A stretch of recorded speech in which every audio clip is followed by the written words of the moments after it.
నమస్తే రమగారు. నమస్తే రమగారు, కొన్ని పనులు మనం ఇంట్లో చేసేటప్పుడు శుచిగా శుభ్రంగా ఉండి చేయాలి. అంటే స్నానం చేశాకే కొన్ని పనులు చేయాలని అంటారు కదా, అవేంటండి? పూజ అసలు ఇంకా అది నో ఆప్షన్. వంట, పూజ గది శుభ్రం చేయటం కూడా కదా. అవును, పూజ గది శుభ్రం చేయటం కూడా. పూజ వంట చేశాక స్నానం చేసి చేసుకోవాలి.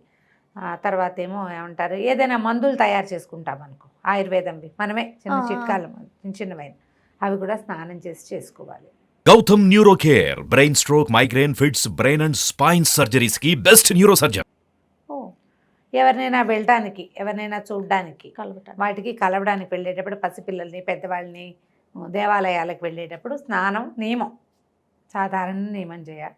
ఇప్పుడు స్నానం చేసి చేసుకుంటాం. స్నానం చేయకుండా ఎవరు చేస్తారండి అని వెంటనే 100 మెసేజ్లు వస్తాయి మనకి. చేస్తారు, ఖచ్చితంగా చేస్తారు. స్నానం చేయకుండా ఎవరింటికైనా వెళ్ళేటప్పుడు స్నానం చేయకుండా వెళ్ళకూడదు. పూర్వకాలంలో ప్రయాణాలకి బయలుదేరేటప్పుడు కూడా స్నానం చేసి బయలుదేరమని ఒక నియమం ఉండేది. సాయంకాలం బయలుదేరితే అక్కర్లేదు, కానీ ఉదయం నిద్ర లేచాక ప్రయాణం అయ్యేవాళ్ళు ఇంట్లో నీళ్ళు పోసుకుని వెళ్తే మంచిది. అట్లా వెళ్ళేవాళ్ళు కాదా రమ్మగారు? అట్లా ఉండేదా? అంటే వెళ్ళేవాళ్ళు, అలా చేసేవాళ్ళు. తప్పకుండా స్నానం చేయాలి. ఇప్పుడు ఏముంది, పొద్దున్నే కారు ఎక్కేస్తాం, పిల్లలు పాచిమహాల్తో ఎక్కేస్తారు, వెళ్ళాక అక్కడ ఎక్కడో చేస్తాం స్నానం కదా, అలా చేస్తాం కదా. చెయ్యవు రమ్మగారు, నువ్వు చెయ్యవు, చేసే వెళ్ళాలంతే. అదే ఏమైనా సరే, అంతే ఏమైనా సరే మా నియమం, మేము దీపారాధన చేసే వెళ్ళాలి అంతే. ఖచ్చితంగా స్నానం చేయాలి, దీపం పెట్టాలి. వీరుగా కూడా తీయం కదా రమ్మగారు కదా. అవును. ఇప్పుడు ఈ పచ్చళ్ళు ముట్టుకోవటము, తర్వాత ఉప్పు పసుపు కుంకాలు అవి దాచిపెట్టుకునేవి తీయటాలు, వాటన్నిటికీ కూడా స్నానం చేస్తే ఒక శుద్ధి ఫీలింగ్ మనకి అలవాటు ఇది. ఇప్పుడు స్నానం చేయకుండా వంట చేసేవాళ్ళు లేరా అంటే బోళ్ళంత మంది కొల్లలు ఉన్నారు. అవును. ఈ పొద్దున్నే ఉద్యోగాలకు పరిగెత్తే వాళ్ళు ఊరికి ముందు స్నానం చేసి మంచి బట్టలు కట్టుకుంటే ఎలాగా, స్నానం చేశాక ఇల్లు ఎలా తుడుచుకుంటాం, స్నానం చేశాక బట్టలు ఎలా ఉతుక్కుంటాం, అవన్నీ పనులు అయ్యాక స్నానం చేస్తాం. వెసులుబాటే చేయాలి.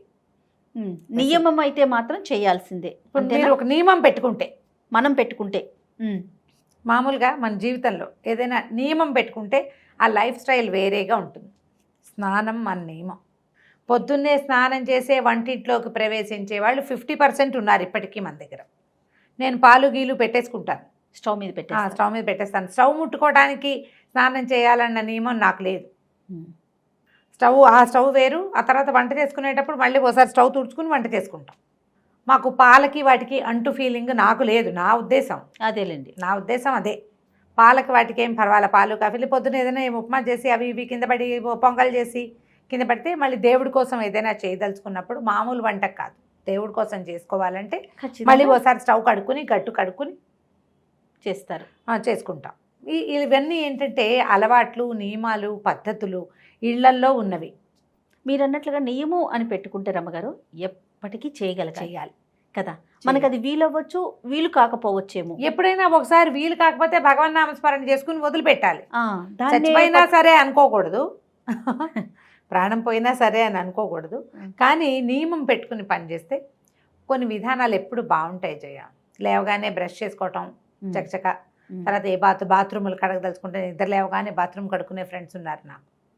రోజు బాత్రూమ్ కడిగేవాళ్ళు, కడిగేసి స్నానం చేసేస్తారు. ఆ తర్వాతే కాఫీలు, టిఫిన్లు, ఇంకోటి. ఓకే. పిల్లలు స్కూల్కి వెళ్ళే పిల్లలు ఉన్న వాళ్ళకి ఎలా కుదురుతుంది అంటారు. వాళ్ళకి స్నానం గంట పట్టదు, అంతే 5 నిమిషాలు స్నానం చేస్తారు. వీళ్ళకి నూనె రాసుకుందామా, సున్నిపిండి పెట్టి తోముకుందామా, పసుపు తెచ్చుకుందామా, అదేదో చేద్దామా, ఒంటికి స్క్రబ్ చేద్దామా, ఈ వ్యవహారాలన్నీ ఉన్న వాళ్ళకి ఈ నియమాలు కుదరవు. అవును, నియమాలు కుదరవు.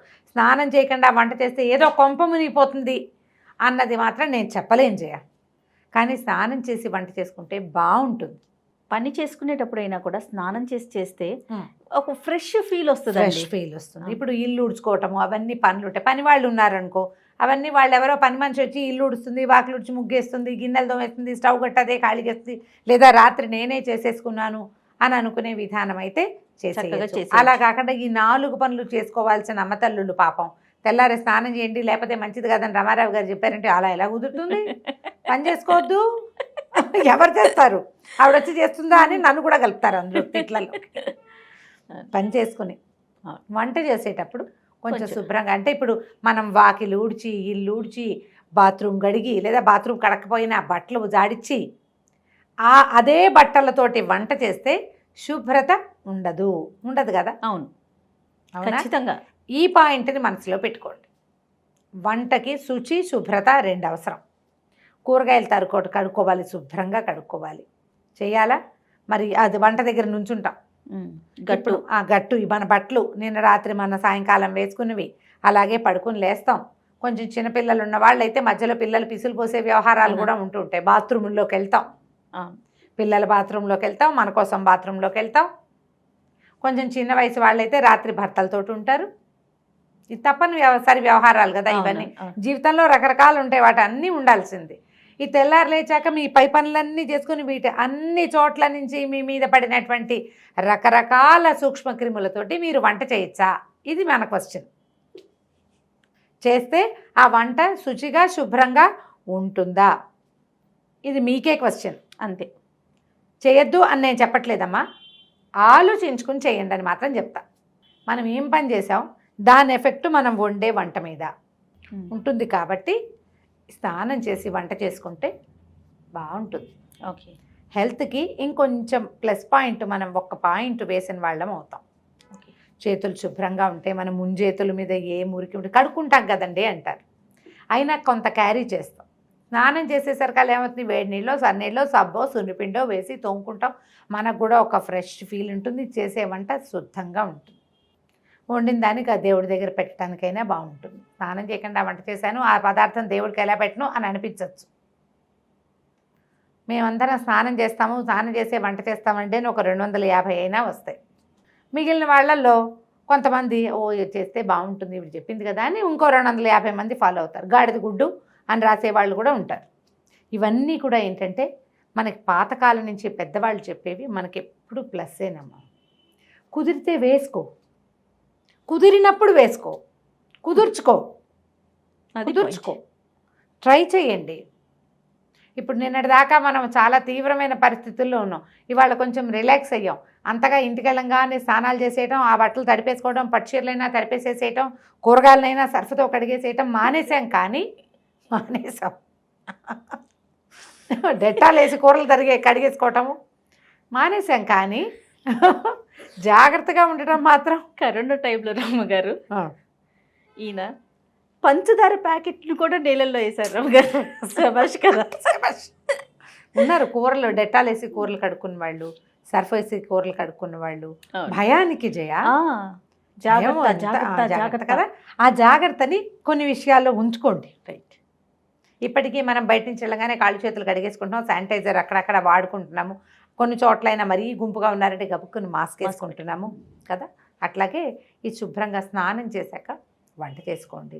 దేవుడికి దీపము అవి ఎలాగో స్నానం చేసే పెట్టుకుంటాం. ఇంకొక పాయింట్ ఉంది రమ్మగారు, ఫుడ్ తీసుకోకూడదు. టిఫిన్ కానీ లంచ్ కానీ ఏదైనా కూడా ఆహారం స్నానం చేసిన తర్వాత తీసుకోవాలి. ఏమండి ఏమన్నా అంటే సంబంధించి ఏమన్నా ఉన్నాయా రమ్మగారు? చెప్దాం. స్నానం చేసేటప్పుడు స్నానం చేయగానే ఏమవుతుంది, ఒళ్ళు చల్లగా అవుతుంది. అవును కదా. ఆహారం వేసుకునేసరికల్లా మొత్తం ఫుడ్ని అరగదీయటం కోసం రక్తం అంతా పొట్ట వైపుకి పరుగుదీస్తుంది. టిఫిన్ తిని స్నానం చేశారనుకో డైజెషన్ పాడవుతుంది. స్నానం చేశాక తీసుకునే ఆహార స్వీకారంలో పొట్ట సక్సెస్ఫుల్గా పనిచేస్తుంది. మనం అరుగుదల కోసం మనం చూడండి, చంటి పిల్లలకి పొట్ట నిండా పాలుండి నీళ్ళు పోసి అంటే బళక్కమని కక్కేస్తారు. కాసిన పాలు ఇచ్చి అంటే ఆకలి పొట్టతోటి నీళ్ళు పోయకూడదు, కడుపు నిండా పాలు ఇచ్చాక నీళ్ళు పోయకూడదు. 2 నియమాలు ఉంటాయి. కాసిన ఇవ్వాలి, కొద్దిగా పాలు బట్టి నీళ్ళు పోస్తాం. పిల్లలకు కూడా స్నానం చేయించి టిఫిన్ పెడతాం, అవునా కాదా? అవునండి, అవును. అదే నియమం మనకు కూడా ఉంచుకోండి.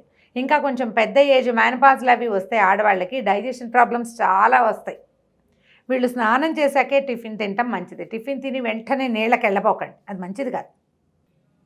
ఎందుకంటే మనం ఏం చేస్తాం, నీళ్ళతోటి బాడీ బ్లడ్ ప్రెషర్ ఈ సర్క్యులేషన్లో ఇవి మార్చేస్తాం. స్నానం వల్ల ఒళ్ళంతా తోముతాము, నీళ్ళు పోసుకుంటాం, వేడిపో చల్లబో ఏవో పోస్తాము, బాడీ చల్లబడుతుంది.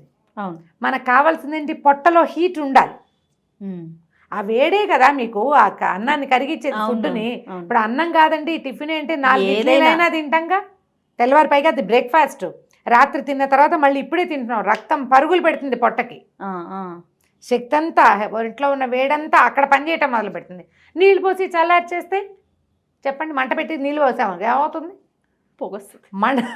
అది మంట పెట్టి దాని మీద నీళ్లు పెట్టాలి, దాంట్లో పెట్టకూడదు. మనం పుట్టినప్పటి నుంచి నేర్చుకుంటూనే ఉన్నాం కదా, కొత్త కూరలు నేర్చుకుంటాం, కొత్తవేవో టిఫిన్లు నేర్చుకుంటాం, హెయిర్ స్టైల్ మారుస్తాం, చీర కట్టు మారుస్తాం, అన్ని ఏమీ మారకుండా అలాగే ఉన్న వాళ్ళు కూడా కొన్ని కొత్త కొత్తవి ఇంప్లిమెంట్ చేస్తారు. నేర్చుకుంటూ ఉంటాం కదా కదా, చచ్చేదాకా నేర్చుకోవాల్సిందే. ఏదో ఒక మంచి విషయం మనకి తెలియంది లేదా తెలిసినా మనకి ఆచరించడం కుదరంది కొంచెం చిన్న చిన్న మార్పులు చేసుకుంటే హెల్తీ లివింగ్కి ఇవన్నీ హెల్ప్ చేస్తాయి. తప్పకుండా అండి. నమస్తే రమగారు. నమస్తే.